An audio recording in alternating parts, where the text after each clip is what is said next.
A woman in Walmart rescued this rotting fish and gave him a second chance at life. The forlorn male fish sat lonely at the back of a supermarket shelf in early 2019.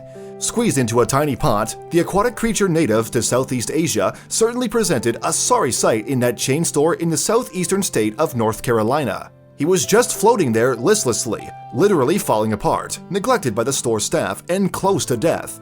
But luckily for the male fish, someone did notice him and decided they couldn't just leave him to his awful fate. But there was no way Charlotte, North Carolina woman Victoria Skilled could have realized that her trip to a local Walmart would end up with her saving a life in mid-February 2019. Then again, she could hardly have been expected to encounter a dying creature within the store. While Skilled looked around the supermarket, she passed through the pet department. But it wasn't a fluffy dog or a pretty kitty that caught her eye that day. Instead, her attention was drawn to the fish tanks and their colorful inhabitants. But when she wandered over for a closer look, what she saw horrified her. At the back of one of the shelves where the aquarium sat, Skilled saw a little betta fish floating listlessly inside a small pot, which should have been flowing and beautifully colored, seemed limp and lifeless to Skilled. Furthermore, the fish was in such a perilous state of health that he appeared to be rotting away before the customer's unbelieving eyes. In fact, when Skilled picked up the fish's cramped container, she saw his tail breaking apart in the water. And with it, a little bit of her heart broke too. Consequently, Skilled knew there was no way she could simply ignore the betta's pitiful plight and simply walk back the way she had come. Skilled spoke to animal interest website The Dodo about her fateful Walmart visit. "I felt incredibly sad for the little guy and decided that I didn't want him to die in there, just rotting away," she recalled. "I was 95% sure he was going to die that night." Skilled did the only thing she felt she could in the circumstances. Having bought the betta and saved him from a lonely death, Skilled was determined to make a difference to the end of his life. She felt that the fish didn't have much time left, but she could at least make his final few hours more comfortable. The animal lover took her purchase home and decanted the betta into clean water in a big tank she had. However, much to her amazement, Skilled's little guy seemed to respond positively to his fresh surroundings. Indeed, after an initially dubious start, the fish perked up. So much so that Skilled began to think there might be hope yet for the beleaguered betta. She saw the improvement as a chance to save the fish's life. As Skilled recalled to the Dodo, "When I got home, I started researching everything that I possibly could to help him recover." And armed with this new knowledge, she set to work. Thanks to her efforts, it was not long before she saw the fruits of her labors. Probably within a week of clean, warm water, medicine, and basic care, he started getting better, Skilled told the Dodo. Indeed, the little fish went from strength to strength. Moreover, he seemed to love his new tank and explored it as he gradually recovered. Skilled's fish was not the only one of his kind to ever be found suffering in captivity, but most of the species' neglect stems from misinformation. Bettas are also known as Siamese fighting fish, and they are tough little guys. However, because they are more resilient than many aquarium fish, they are victims of hearsay. For example, bettas are widely believed to prefer smaller containers, such as the pot Skilled found her pet dying in.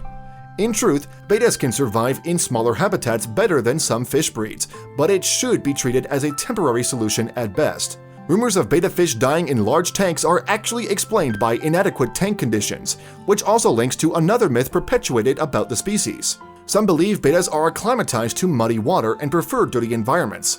People think this because the fish can be found stranded in shallow, dirty water during their mating season, but that is because that time coincides with the dry season in their native Southeast Asia.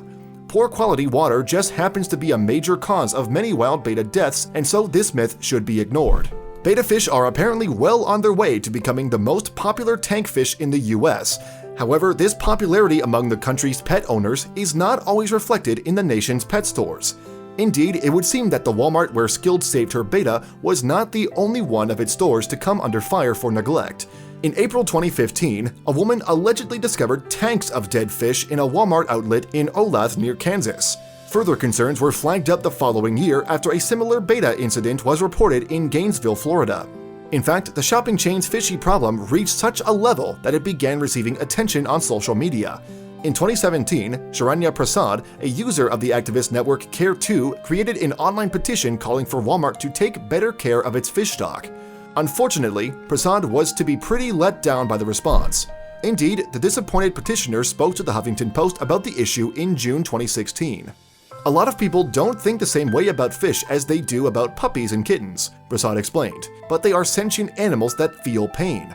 Of course, Walmart disputes claims of neglect and cruelty and issued its own statement to the Huffington Post. A representative for the largest grocery retailer in the US said, "We recognize and appreciate our obligation in the care and feeding of our live fish. We have processes in our stores that allow for the proper care of all betta fish by our associates. Like anything else in our store, if something doesn't meet our customers' expectations, we'll hope they'll bring it to the attention of store management." The statement concluded, "When we are made aware of such an issue, we take immediate action." Whatever the facts of the matter, Skilled managed to save one of the betta fish that had slipped through Walmart's safety net. And her research really seems to have paid off. In fact, he no longer looks like the same pathetic creature she rescued from the verge of death. A month after her act of mercy, Skilled gave an update to the dodo. "Now he's an amazing little fish. I love watching him swim around, leap for food, follow my shadow, and just be a cool little guy." She also gave him a name, Argo.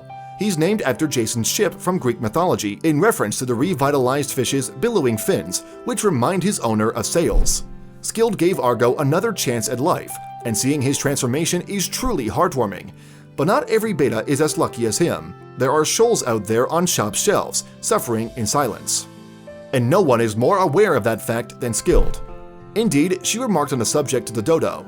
"With just basic care and a proper setup, they are great little pets to have," she said. "I hope Argo's story can bring awareness to the plight of bettas and other fish in pet stores." Skilled concluded, "We need to be their voices."